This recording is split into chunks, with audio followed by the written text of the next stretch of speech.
বিধানসভা ভোটের দিনক্ষণ ঘোষণার আগেই পূর্বস্থলী দক্ষিণ বিধানসভা কেন্দ্রে দলীয় কার্যালয় খুলল হুমায়ুন কবিরের জনতা উন্নয়ন পার্টি। মঙ্গলবার কালনা-কাটোয়া রোডে সমুদ্রগড় বিবির হাটতলা মোড়ে এই দলীয় কার্যালয়ের উদ্বোধন করলেন জনতা উন্নয়ন পার্টির শ্রমিক সংগঠনের রাজ্য সম্পাদক তথা পূর্বস্থলী উত্তর বিধানসভা কেন্দ্রের প্রার্থী বাবান ঘোষ। এদিন তার হাত ধরেই প্রায় 150 তৃণমূল কর্মী জনতা উন্নয়ন পার্টিতে যোগদান করলেন।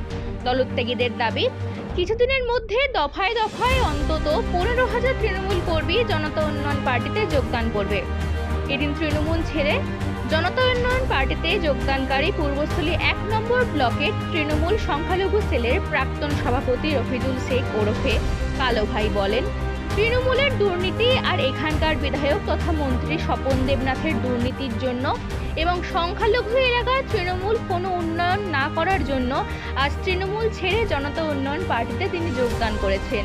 আর কিছুদিনের মধ্যেই তার মতো কিংবা তার সঙ্গে যোগাযোগ রক্ষাকারী হাজার হাজার তৃণমূল কর্মীরা এই দলে যোগদান করবেন। এখানে বেশিরভাগ আমাদের পূর্বস্থলী দক্ষিণ বিধানসভার যিনি বর্তমানের মন্ত্রী এবং বিধায়ক তার স্বপন দেবনাথ মহাশয়, তার যে অত্যাচার, কর্মীদের কোনো কর্মী বলে মনেই করে না, যারা প্রকৃতিপক্ষ তৃণমূল কংগ্রেস থেকে যারা তৃণমূল করছে তাদেরকে কোনো গুরুত্ব না দিয়ে আজকে যারা সিপিএম করে, যারা বিজেপি করে ওদের দলে যোগ দিয়েছে, যারা তাদের হাতে নেতৃত্ব ছেড়ে দিয়ে কংগ্রেস এবং তৃণমূল যারা মানুষ তাদের উপর অত্যাচার নামিয়ে দিয়ে ব্যাপকভাবে কেস, মারধর, ঘরদোর ভাঙচুর এই রকম ধরনের অত্যাচার শুরু করেছে, যার ফলে আজকে আমরা তৃণমূলের প্রতি ক্ষুব্ধ হয়ে মানুষের পাশে দাঁড়াবার জন্যে, মানুষের পাশে থেকে আমরা মানুষকে সহায়তায় দেওয়ার জন্যে আজকে আমরা বেছে নিয়েছি পশ্চিমবাংলার জনতা উন্নয়নের পার্টি মাননীয় হুমায়ুন কবিরের দলে। আমরা আজকে প্রায় 1 থেকে 150 লোক আমরা এই বিধানসভার 2টো ব্লকের মিলে আমরা আজকে এই দলে যোগদান করলাম। আমি তৃণমূলের সংখ্যালঘু সেলের এই ব্লকের সভাপতি ছিলাম। আমার নাম রফিজুল শেখ, ডাক নাম কালো। বাড়ি নসরতপুর অঞ্চল, পারুলডাঙ্গা গ্রাম।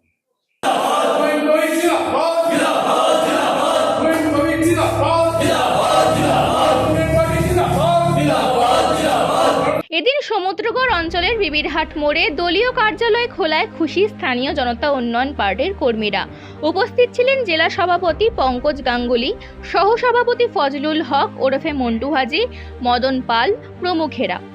জেইউপির রাজ্য নেতা বাবান ঘোষ বলেন, তৃণমূল কংগ্রেসের রন্ধে রন্ধে দুর্নীতি ঢুকে গেছে। এলাকার মানুষ জেনে গেছে যে এখানকার তৃণমূল বিধায়ক তথা মন্ত্রী কত বড় দুর্নীতিবাজ। উনি সহ ওনার চেলাচামুন্ডারা লক্ষ লক্ষ কোটি কোটি টাকা লুটে নিয়েছে। এলাকার মানুষ সবই জানে, ওদের কীর্তিকলাপ সবই বুঝে গেছে তারা। আর বিজেপির তো দাঁড়ানোর ক্ষমতাই নেই, ওরা গোষ্ঠীদ্বন্দ্বে জর্জরিত হয়ে আছে। তাই এবার আর তৃণমূল বিজেপি নয়, পূর্বস্থলী দক্ষিণ কেন্দ্রে জয়লাভ করবে জনতা উন্নয়ন পার্টির প্রার্থী। এদিন বাবান ঘোষ সংবাদ মাধ্যমকে একটি ভিডিও দেখিয়ে বলেন, এখানে দেখা যাচ্ছে যে মন্ত্রী স্বপন দেবনাথের বাড়ির কাছে বিদ্যানগর ও গঙ্গানন্দপুরে পুকুর সংস্কারের নামে দেদার মাটি জেসিপি দিয়ে কেটে বিক্রি করা হচ্ছে। এলাকায় 1 ডজনের বেশি মাটি বোঝাই ট্রাক্টর দাপিয়ে বেড়াচ্ছে। পুলিশ প্রশাসন কোনো ব্যবস্থা নিতে পারছে না। তারা চায় প্রশাসন এর বিরুদ্ধে ব্যবস্থা নিক। এলাকার মানুষ বুঝুক, এই দুর্নীতিপরায়ণ মানুষগুলো ক্ষমতায় টিকে থাকলে রাজ্যের ব্যাপক ক্ষতি হয়ে যাবে। বর্তমান বিধায়ক, তিনি রাজ্যের একজন মন্ত্রী স্বপন দেবনাথ, তার বিধানসভাতে আজকে জনতা উন্নয়ন পার্টির একটি কার্যালয় উদ্বোধন করা হলো, 2টো ব্লকের সভাপতি ঘোষণা করা হলো এবং তৃণমূল কংগ্রেস সংখ্যালঘু সেলের যিনি সভাপতি ছিলেন তাকে আজকে তৃণমূলের অপশাসন থেকে যে কার্বন ডাইঅক্সাইডে ভরে গেছে পূর্ব বর্ধমান তথা পূর্বস্থলী দক্ষিণ বিধানসভায়, সেই দূষিত হাওয়া থেকে মুক্ত করে জনতা উন্নয়ন পার্টির মতাদর্শে হুমায়ুন কবির সাহেবের আদর্শে ও নেতৃত্বে ওনাকে জয়েন করানো হলো। এই অঙ্গীকারবদ্ধ করা হলো এবার থেকে যা কাজ হবে তা জনতার জন্য হবে এবং উন্নয়নকে সামনে রেখে হবে। আরও একটি কথা যেটা আমি এখান থেকে বলতে চাই, যে শ্রীরামপুর পঞ্চায়েত, এই বিধানসভায় একটি পঞ্চায়েত আছে শ্রীরামপুর পঞ্চায়েত, এই শ্রীরামপুর পঞ্চায়েতে বিদ্যানগর সংলগ্ন একটি এরিয়া আছে গঙ্গানন্দপুর, আপনারা জানেন নিশ্চয়ই গঙ্গানন্দপুর। সেই গঙ্গানন্দপুরে পুকুর সংস্কারের নামে আমার কাছে বিশ্বস্ত সূত্রের খবর আছে, পুকুর সংস্কারের নামে জেসিবি দিয়ে মাটি কেটে কেটে বার করে বিক্রি করে দেওয়া হচ্ছে দেদার। এবং এইটা অবিলম্বে আমরা আজকে এখান থেকে জানিয়ে গেলাম, আপনাদের মাধ্যম দিয়ে যদি না বন্ধ হয় তাহলে আগামী দিনে বৃহত্তর থেকে বৃহত্তর আন্দোলন কিন্তু আমরা পিছু হটব না।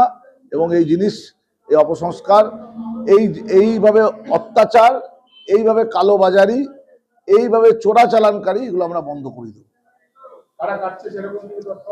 এই শাসক দলের আশ্রিত যারা দুষ্কৃতীরা আছে তারাই করছে, সব শাসক দলই মদত দেয়। আপনারা তো জানেন বাংলায় বালি চুরি, কয়লা চুরি, পাথর চুরি, মাটি চুরি সবই চুরি হয়ে যাচ্ছে।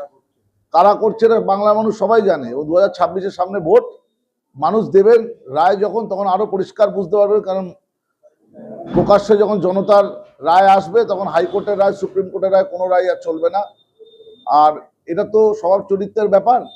কারণ আমি মনে করি গরু ঘাস খায়, দুধ দেয়, সাপ কিন্তু দুধ খায়, বিষ দেয়। এটা শিক্ষার ব্যাপার নয়, এটা জাত চরিত্রের ব্যাপার। তা শাসক দলের চরিত্রটাই এরকম হয়েছে, এদেরকে মানুষ ভালোবেসে দুধ খাওয়ালেও কি হবে, এরা বিষই ঢালবে। যেভাবে বিষ ঢালছে সেইভাবে এলাকায় চোরাচালানকারী বাড়ছে, অপসংস্কৃতি বাড়ছে, এইভাবে দুর্নীতি বাড়ছে, শিল্পর নামে প্রহসন হচ্ছে। এই যা যা জিনিস হচ্ছে, আমি আপনাদেরকে বলেছিলাম পূর্বস্থলী উত্তর বিধানসভায় যে একটা লাল ডায়েরি, এখানের জন্য মনে হচ্ছে আমাদের আর একটা ছোট্ট করে পকেট লাল ডায়েরি তৈরি করতে হবে। এবং সেই লাল ডায়েরি অবিলম্বে ভরে যাবে, কারণ এখানে এত দুর্নীতির লিস্ট তালিকা অবিলম্বে আমাদের হাতে উঠে এসেছে। আর এইটা যেটা আজকে বলে গেলাম, এই পুকুর কাটাটা যদি বন্ধ না হয়, হ্যাঁ আছে, আপনি যদি বলেন আমি দেখাতে পারি আপনাকে, আপনি দেখুন।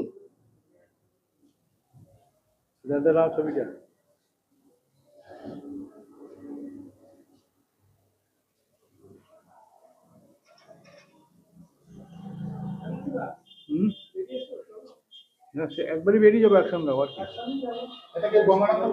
হ্যাঁ হ্যাঁ,